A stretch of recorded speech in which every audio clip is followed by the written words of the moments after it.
got a lot of options this weekend. It's like the holiday's been extended because of the day it falls on. So yeah. you can celebrate all 3 days if you want. Nice when it happens that way, right? Yeah. Unfortunately, we won't get a holiday from the heat. More of the same, but at least we're off to a beautiful start. We've got a few clouds around. That's made for a pretty nice sunrise across the Salt Lake Valley and other parts of central and northern Utah where we have some clouds lingering mainly along and over the mountains.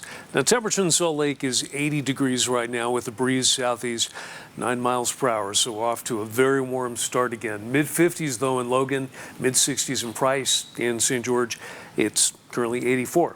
Now, there's a little weather system that's going to be moving in from California later today. As it makes its way into the north, that'll bring a chance of a few isolated thunderstorms.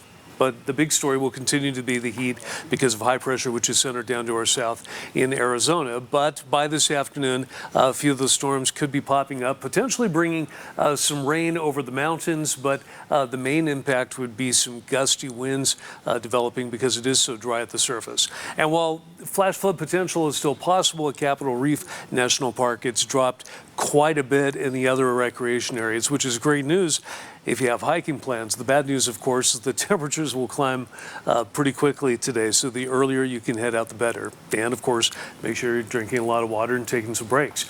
Now, in Salt Lake, we're forecasting 103, so there is a possibility we might tie today's record of 104. Upper 90s in Logan, upper 80s in Park City.